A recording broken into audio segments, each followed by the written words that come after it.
ಸುಮಾರು 100ಕ್ಕೂ ಹೆಚ್ಚು ಸಂದರ್ಭದಲ್ಲಿ ಪೇಪರ್ ಲೀಕ್ ಆಗಿದೆ. ಈಗ ಇಡೀ ದೇಶದ ಯುವಕರು ಮತ್ತು ಇಡೀ ವಿಶ್ವ ನಮ್ಮ ಭಾರತದ ಯುವಕರ ಭವಿಷ್ಯದ ಬಗ್ಗೆ ಯೋಚನೆ ಮಾಡ್ತಾರೆ. ಯಾಕೆಂದ್ರೆ ಇದು ಭಾರತ ಟ್ಯಾಲೆಂಟ್ ಹಬ್.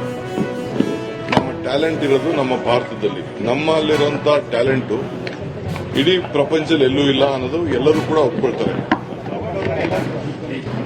ಅಂತ ಸಂದರ್ಭದಲ್ಲಿ ಕ್ವಾಲಿಟಿ ನಾವು ಮೇಂಟೈನ್ ಮಾಡಲಿಲ್ಲ ಅಂದ್ರೆ ಈ ರೀತಿ ಪೇಪರ್ ಲೀಕ್ಗಳು ಆಯ್ತು ಅಂತಂದ್ರೆ ಇದಕ್ಕೆ ಯಾರು ಜವಾಬ್ದಾರಿ ತೆಗೆದುಕೊಳ್ಳಿಲ್ಲ ಅಂತಂದ್ರೆ ಯಾರು ಹೊಣೆ?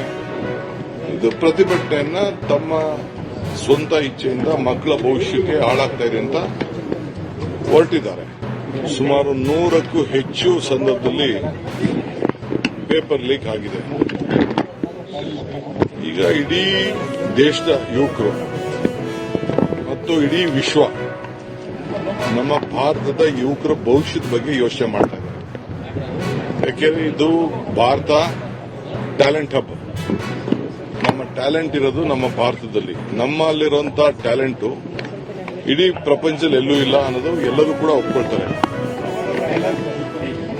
ಅಂತ ಸಂದರ್ಭದಲ್ಲಿ ಕ್ವಾಲಿಟಿ ನಾವು ಮೇಂಟೈನ್ ಮಾಡಲಿಲ್ಲ ಅಂದ್ರೆ ಈ ರೀತಿ ಪೇಪರ್ ಲೀಕ್ಗಳು ಆಯ್ತು ಅಂತಂದ್ರೆ ಇದಕ್ಕೆ ಯಾರು ಜವಾಬ್ದಾರಿ ತೆಗೆದುಕೊಳ್ಳಿಲ್ಲ ಅಂತಂದ್ರೆ ಯಾರು ಹೊಣೆ?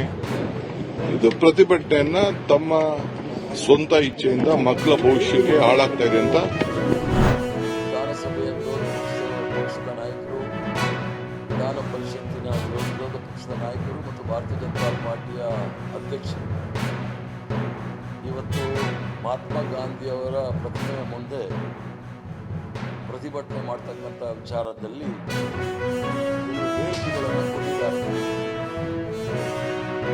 ಅಶೋಕ್ ಅವ್ರಿಗೆ ಏನಾಗಿದೆ ಅನ್ನೋದು ಗೊತ್ತಿಲ್ಲ. ವಿರೋಧ ಪಕ್ಷದ ನಾಯಕರು ಬಹುಶಃ ಕೊತ್ವಾಲ್ ರಾಮಚಂದ್ರನ ಶಿಷ್ಯ ಅವರಿಗೆ ಏಡ್ಸ್ ಇಂಜೆಕ್ಷನ್ ತಗುಲಿಸಿದ ನಂತರ ಅವರಿಗೆ ಬುದ್ಧಿ ಭ್ರಮಣೆ ಆಗಿದೆ ಅಂತ ಕಾಡುತ್ತೆ. ಆ ಬುದ್ಧಿ ಭ್ರಮಣೆ ಆಗಿ ಅವರ ಭಾಷೆ ಪ್ರಯೋಗ ರಾಹುಲ್ ಗಾಂಧಿ ಅವರ ಬಗ್ಗೆ ಏಕವಚನದಲ್ಲೆಲ್ಲ ಮಾತಾಡಿ ಅವರ ಅಜ್ಜಿ ಅವರ ಅಮ್ಮ ಅಂತೆಲ್ಲ ಮಾತಾಡಿದ್ದಾರೆ. ಕೆಲವು ನಾಯಕರು ಜಾಲಹಳ್ಳಿಯಲ್ಲಿರ್ತಕ್ಕಂಥ HMTಯ ಕಾರ್ಖಾನೆಯ ಒಂದು ಚಿತ್ರಮಂದಿರ ಇತ್ತು. ಕೆಲವು ಭಾರತೀಯ ಜನತಾ ಪಾರ್ಟಿ RSS ನಾಯಕರು ಅಲ್ಲಿ ಪಿಕ್ಚರ್ ಟಿಕೆಟ್ನ ಬ್ಲ್ಯಾಕ್ ಮಾಡ್ತಿದ್ದವರೆಲ್ಲ ನಾಯಕರಾಗ್ತಿದ್ದಾರೆ. ಅವರ ಭಾಷೆಯನ್ನು ಇವರು ಸಹ ಪ್ರಯೋಗ ಮಾಡ್ತಾ ಇದ್ದಾರೆ. ಇವರು ಮಾತಾಡೋ ಸಂದರ್ಭದಲ್ಲಿ ರಾಹುಲ್ ಗಾಂಧಿ ಅವರಿಗೆ ಏಕವಚನ, ಅವರಿಗೆ ದೇಶದ್ರೋಹಿಗಳು, ಇಂದಿರಾ ಗಾಂಧಿ, ಸೋನಿಯಾ ಗಾಂಧಿ, ಡಾಕ್ಟರ್ ಮನಮೋಹನ್ ಸಿಂಗ್ ಬಗ್ಗೆಲ್ಲ ಮಾತಾಡಿರ್ತಕ್ಕಂಥ ಅಣಿಮುತ್ತುಗಳು ನೋಡಿದಾಗ ಇವರಿಗೆ ಬುದ್ಧಿ ಭ್ರಮಣೆ ಆಗಿರೋದ್ರಲ್ಲಿ ಯಾವುದೂ ಸಂದೇಹ ಇಲ್ಲ. ಇವರ ಪ್ರಕಾರ ವಿಧಾನ ಪರಿಷತ್ತಿನ ವಿರೋಧ ಪಕ್ಷದ ನಾಯಕರು ಹೇಳ್ತಾರೆ, ನಾವೆಲ್ಲ ತುಕಡೆ ಗ್ಯಾಂಗ್ ಅವರು ಅಂತ ಹೇಳಿ. ತುಕಡೆ ಗ್ಯಾಂಗ್ ಅವರು ಆಗಿದ್ದರೆ ಅಮಿತ್ ಶಾ ಅವರು ಆ ವಿದ್ಯಾರ್ಥಿಗಳ ಬಗ್ಗೆ ಏನೋ ಅನ್ಯಾಯ ಆಗಿದೆ ಅಂತ ಕೇಳಕ್ಕೆ ಹೋಗ್ಬೇಕು. ನಡ್ಡಾ ಅವರು ಈ ತುಕಡೆ ಗ್ಯಾಂಗ್ ಅವ್ರನ್ನ ಯಾಕೆ ಕರೆಸಿ ಮಾತಾಡಬೇಕಾಗಿತ್ತು? ಅದ್ರ ಜೊತೆಗೆ ಏನೋ ಬಹಳ ವಿಚಾರಗಳು, ದಿಲ್ಲಿಯ ವಿಚಾರದಲ್ಲಿ ಬಹಳ ಗೊತ್ತಿರೋ ರೀತಿ ಮಾತಾಡ್ತಾ ಇದ್ದಾರೆ. ಪ್ರಧಾನಮಂತ್ರಿಯ ಮನೆ ಸುತ್ತಮುತ್ತ ಅದು ಬಹಳ ಸೆನ್ಸಿಟಿವ್ ಸೆಕ್ಯೂರಿಟಿ ಏಜೆನ್ಸಿ ಅಂತ ಹೇಳಲಿಕ್ಕೆ ಇಚ್ಛೆ ಬೀಳೋದಿಲ್ಲ. ಸಾಯಂಕಾಲದ ಹೊತ್ತು ಅದು CCTV ಆಫ್ ಮಾಡಿ ಆ ಮನೆಗೆ ಯಾರು ಹೋಗ್ತಾರೆ ಯಾರು ಬರ್ತಾರೆ ಅನ್ನೋ ವಿಚಾರ ನಾನು ಮಾತಾಡೋದಿಲ್ಲ. ನಾನು ಸಹ ದೆಹಲಿಯಲ್ಲಿ 25 ವರ್ಷ ಇದ್ದಿದ್ದು.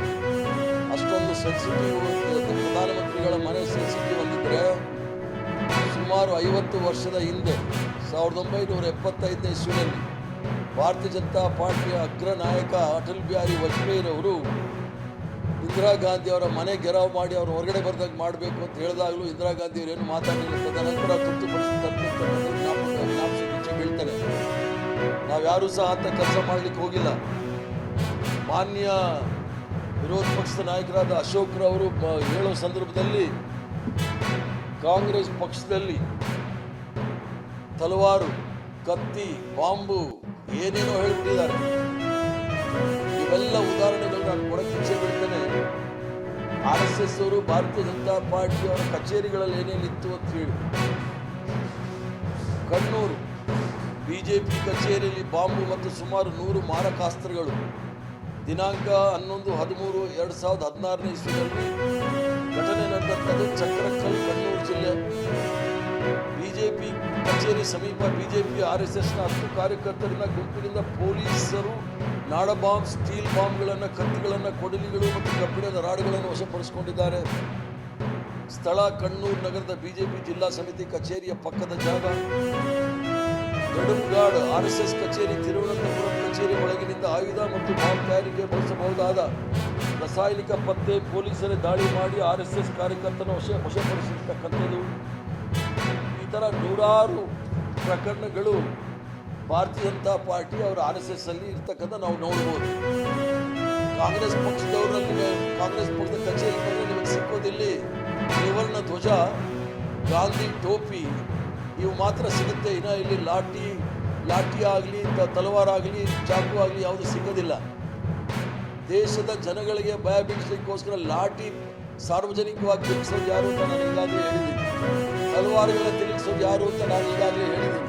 ತ್ರಿಶೂಲ ತೆಗೆದುಕೊಂಡು ಓಡಾಡು ಅಂತ ಹೇಳಿದವ್ರು ಯಾರು ಅನ್ನೋದನ್ನು ಸಹ ನಾನು ಹೇಳಿದ್ದೀನಿ.